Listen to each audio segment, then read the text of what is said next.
Hi, I'm Cornelia Ward, and I'm not alone today. I'm here with my friend Pinky. I actually have two little Yorkie dogs. I think Pinky is I think she's like 4 or 5 pounds, so she's really little. I can actually lift weights with her.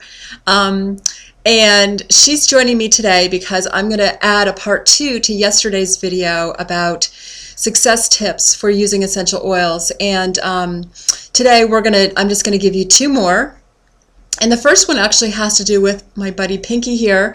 So Pinky gets seizures. I don't know if any of you have little dogs. I'm kind of a lab girl and a big dog girl. I love dogs, and this is the first time I've ever had these little dogs, and they're really a lot of fun, and they really grow on you. But they sometimes have some medical issues. So Pinky, I was taking her for a walk one day when I first got her 3 or 4 years ago, and she just kind of rolled over and started shaking, and I recognized that as I forget what we call that. Anyway, she was having seizures, epilepsy. She's having like an epileptic seizure. And I felt horrible, and it took her a few minutes to kind of get over it. And I've been with dogs before when they've had that issue, so I kind of knew to keep her calm and everything, and that it would pass. And it did.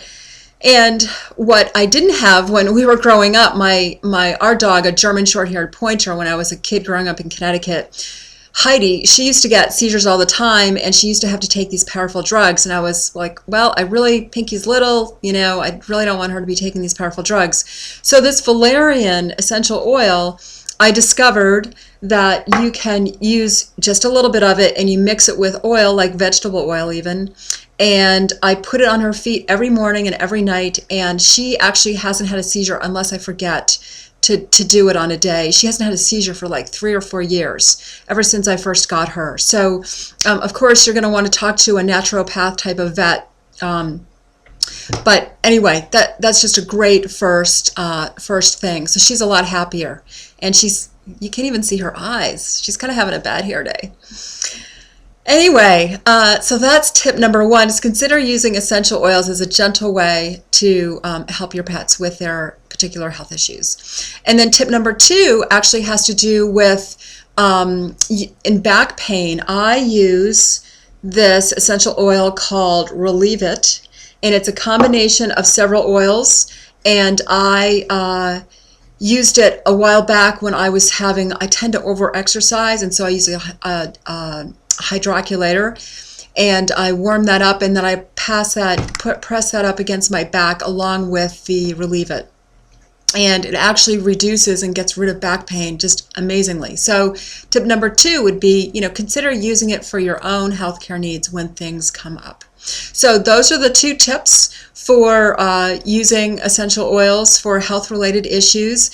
And, think about, this is the call to action to you today, is think about how could you use essential oils, perhaps consider using them for some kind of health issue for a pet or for yourself. And of course, you're going to want to be under medical care. I'm not a physician, total disclaimer on that.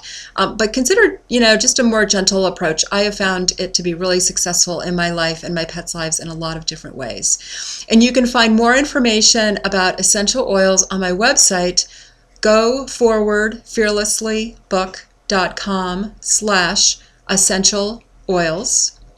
And also at that website at goforwardfearlesslybook.com/pre-order, you can also actually order my book, which is coming out in February, called Go Forward Fearlessly, a spiritual roadmap for being happy, confident, and stress-free despite massive change. So that'll be coming out in the next few weeks as well. You can pre-order on the site there.